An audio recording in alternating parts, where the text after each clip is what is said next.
Imagine చేయండి, Iran USA war ఇంకొక 30 days జరిగింది అనుకోండి. పెట్రోల్ ప్రైస్ 120, 150, 200 కూడా అవ్వచ్చు. ఇంకపోతే ఎల్పిజి గ్యాస్ ఆల్రెడీ మనకి షార్టేజ్ ఉండింది, అది ఇంకా షార్టేజ్ అయిపోతుంది అనమాట. ఫ్లైట్ టికెట్స్, ఇంకా కొన్ని గ్రాసరీస్, ఇవన్నిటి ప్రైజెస్ కూడా ఆకాశాన్ని అంటుతాయి. అండ్ ఇంకా స్టాక్ మార్కెట్ గురించి అయితే చెప్పాల్సిన అవసరం లేదు, ఖచ్చితంగా క్రాష్ అయిపోతుంది. అయితే ఈ వార్ ఇలాగే ఇంకొక 30 డేస్ కంటిన్యూ అవుతే ఇండియా ఫేస్ చేసే 7 బిగ్గెస్ట్ ప్రాబ్లమ్స్ ఏంటో ఈ వీడియోలో డీటెయిల్డ్గా మాట్లాడుకుందాం. Hello everyone, welcome to my channel Mounika Rajesh vlogs. చాలా మంది ఇండియా ఈ వార్లో ఇన్వాల్వ్ అయ్యి లేదు కదా, మనకేం ఇంపాక్ట్ ఉంటుంది అని అనుకుంటారు. ఇండియా డైరెక్ట్గా వార్లో ఇన్వాల్వ్ అయ్యి లేకపోయినప్పటికీ మన కంట్రీలో ఆల్మోస్ట్ 80 to 90% మనకు కావాల్సిన ఆయిల్ మనం అదర్ కంట్రీస్ నుంచే ఇంపోర్ట్ చేసుకుంటూ ఉన్నామన్నమాట. అండ్ దాంట్లో most of the imports middle east countries నుంచి వస్తున్నాయి. అండ్ అది కూడా స్ట్రైట్ ఆఫ్ హార్మోస్ రూట్ నుంచి మనకి almost major percentage of imports ఈ రూట్ నుంచే జరుగుతూ ఉంటాయి. అండ్ ఇది వచ్చేసేసి ఇరాన్ కంట్రోల్లో ఉంది. ఇరాన్ ఆల్రెడీ ఈ రూట్ని బ్లాక్ చేసింది కాబట్టి మనకి ఆయిల్ ఇంపోర్ట్స్ చాలా కష్టం అవుతున్నాయి. ఈ ఆయిల్ ఇంపోర్ట్స్ కష్టం అవ్వడం వల్ల ఇది డైరెక్ట్గా ఇండియన్ ఎకానమీ మీద ఇంపాక్ట్ చూపిస్తుంది. ఫస్ట్ ప్రాబ్లం వచ్చేసేసి ఈ వార్ వల్ల క్రూడ్ ఆయిల్ ప్రైజెస్ చాలా ఇంపాక్ట్ అవుతాయి అన్నమాట. అంటే ఇప్పటికే ఆల్రెడీ క్రూడ్ ఆయిల్ ప్రైస్ $100 ఉంది పర్ బ్యారెల్. అది ఇంకా ఎక్స్పర్ట్స్ ఏం చెప్తున్నారంటే $150 నుంచి $200కి వెళ్ళే ఛాన్సెస్ ఉంది అంటున్నారు. సో ఇండియా ఎక్కువ ఆయిల్ ఇంపోర్ట్ డిపెండెంట్ కంట్రీ కాబట్టి ఆయిల్ ప్రైజెస్ ఆటోమేటిక్గా మనకి కూడా ఇంపాక్ట్ చూపిస్తాయి. ఆయిల్ ప్రైజెస్ పెరుగుతాయి అంటే లైక్ పెట్రోల్, డీజిల్ ఇవన్నీ ప్రైజెస్ పెరుగుతాయి అన్నమాట. సో ఆటోమేటిక్ లైక్ ఈ ప్రైజెస్ పెరిగాయంటే మన day to day life expensive అయిపోతుంది. అండ్ నెక్స్ట్ ప్రాబ్లం వచ్చేసేసి ఇన్ఫ్లేషన్ అన్నమాట. ఆబ్వియస్గా ఇప్పుడు ఈ ఆయిల్ ప్రైజెస్ పెరుగుతున్నాయంటే పెట్రోల్, డీజిల్ ప్రైజెస్ పెరిగినప్పుడు ఆటోమేటిక్గా ట్రాన్స్పోర్ట్ ఎక్స్పెన్సివ్ అయిపోతుంది. ట్రాన్స్పోర్ట్ ఎక్స్పెన్సివ్ అయిపోయిందంటే vegetables, groceries, what ever everything, construction materials ఇవన్నీ కూడా ప్రైజెస్ పెరుగుతూ ఉంటాయి అన్నమాట. సో మనకి తెలియకుండానే ఒక చిన్న విషయం ఇలా అన్నిటికీ ఇంటర్లింక్ అయిపోయి ఉంటుంది. సో ఇలా ప్రతిదాని కాస్ట్ పెరిగిపోతూ ఉండడం వల్ల ఆటోమేటిక్గా అది ఇన్ఫ్లేషన్ కిందకే వస్తూ ఉంటుంది అనమాట. ఈ ఇన్ఫ్లేషన్ కామన్ పీపుల్ మీద ఎక్కువ ఎఫెక్ట్ చూపిస్తుంది. అండ్ నెక్స్ట్ ప్రాబ్లం వచ్చేసేసి అగ్రికల్చర్ కాస్ట్ కూడా పెరుగుతుంది అనమాట.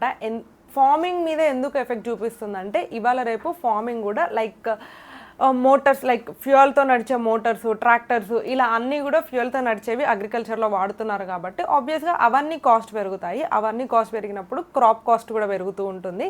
సో ఈ క్రాప్ కాస్ట్ పెరిగినప్పుడు ఆటోమేటిక్గా మన ఫుడ్ కాస్ట్ కూడా ఎక్కువ పెరుగుతూ ఉంటుంది కాబట్టి ఈ ఎఫెక్ట్ మన ఫుడ్ మీద కూడా పడుతుంది. అండ్ నెక్స్ట్ ప్రాబ్లం వచ్చేసేసి ఫెర్టిలైజర్స్ షార్టేజ్ అనమాట. ఇండియా ఫెర్టిలైజర్స్ కూడా ఎక్కువ ఇంపోర్ట్ చేసుకుంటూ ఉంటుందన్నమాట. మిడిల్ ఈస్ట్ కంట్రీస్ కాన్ఫ్లిక్ట్ వల్ల ఇది కూడా మనకి పెద్ద ప్రాబ్లం అయిపోతూ ఉంటుందన్నమాట. ఇండియా బిలియన్స్ ఆఫ్ డాలర్స్ ఫెర్టిలైజర్స్ని ఇంపోర్ట్ చేసుకుంటూ ఉంటుంది. సో ఆబ్వియస్గా దీని కాస్ట్ కూడా పెరిగిపోతూ ఉంటుంది కాబట్టి again this will also reduce the farming. దీనివల్ల ఫుడ్ ఇన్ఫ్లేషన్ ఫామ్ అవుతూ ఉంటుంది. అండ్ నెక్స్ట్ ప్రాబ్లం వచ్చేసేసి ఇండస్ట్రీస్ స్లో డౌన్ అవుతాయి అన్నమాట. ఆయిల్ ప్రైజెస్ పెరిగితే ఆటోమేటిక్గా కొన్ని ఇండస్ట్రీస్ ఇంపాక్ట్ అవుతాయి అన్నమాట. Like paints, textiles, chemical industries ఇవన్నీ కూడా ఇంపాక్ట్ అవుతూ ఉంటాయి. వాళ్ళ ప్రొడక్షన్ ఆటోమేటిక్గా తగ్గిపోతూ ఉంటుంది. అండ్ ఇప్పటికే చాలా కంపెనీస్ కూడా ప్రొడక్షన్ అంటే ఇవన్నీ కూడా షార్టేజ్ అయిపోయి ప్రొడక్షన్ ఆల్మోస్ట్ ఆపేసాయి. ఇది ఏమవుతుందంటే ఎట్ ద ఎండ్ ఈ ప్రొడక్షన్ ఇవన్నీ ఆగిపోవడం వల్ల ఇవి డైరెక్ట్లీ ఆర్ ఇండైరెక్ట్లీ జాబ్స్ మీద ఇంపాక్ట్ చూపిస్తూ ఉంటుంది. అండ్ నెక్స్ట్ ప్రాబ్లం వచ్చేసేసి ఫ్లైట్ టికెట్స్ కాస్ట్ పెరిగిపోతూ ఉంటాయి అన్నమాట. జెట్ ఫ్యూయల్, క్రూడ్ ఆయిల్ కాబట్టి ఆటోమేటిక్గా like crude oil price increase అవుతూ ఉన్నప్పుడు ఫ్లైట్ టికెట్స్ కాస్ట్ కూడా పెరుగుతూ ఉంటాయి అన్నమాట. ఫర్ ఎగ్జాంపుల్ ఒకప్పుడు లైక్ హైదరాబాద్ టు దుబాయ్ వచ్చేసేసి 18,000 టికెట్ ఉంటే అది ఇప్పుడు ఆల్మోస్ట్ 35,000 అవుతుంది. సో ఇలా టికెట్ ప్రైజెస్ మీద కూడా చాలా ఇంపాక్ట్ చూపిస్తుంది. సో టికెట్ ప్రైజెస్ ఇంపాక్ట్ అవుతున్నాయి అంటే టూరిజం ఇంపాక్ట్ అవుతున్నట్టు అనమాట.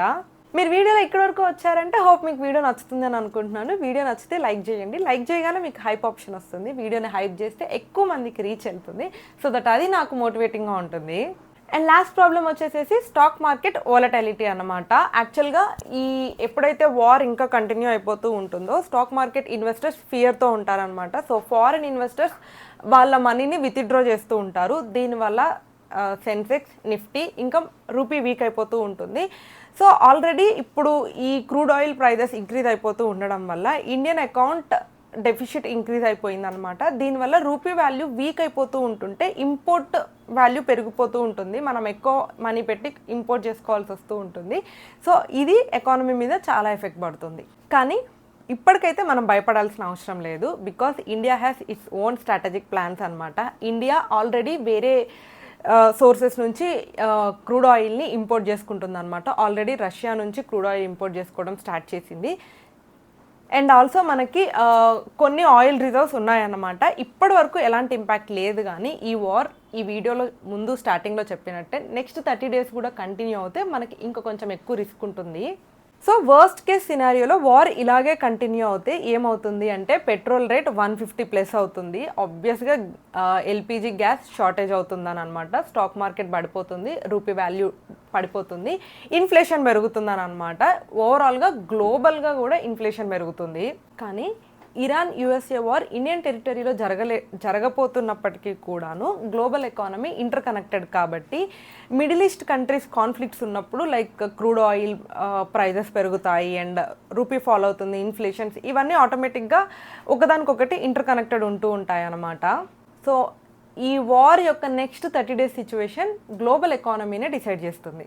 ఇందుకే మీ ఒపీనియన్ ఏంటి? ఇరాన్ యుఎస్ఏ వార్ ఇండియన్ ఎకానమీని నిజంగానే ఎఫెక్ట్ చేస్తుందా లేదా అని చెప్పేసి మీ ఒపీనియన్ని కమెంట్ బాక్స్లో చెప్పండి. అండ్ వీడియో నచ్చితే లైక్ చేయండి, ఎవరికైనా యూజ్ అవుతుంది అని అనిపిస్తే షేర్ చేయండి.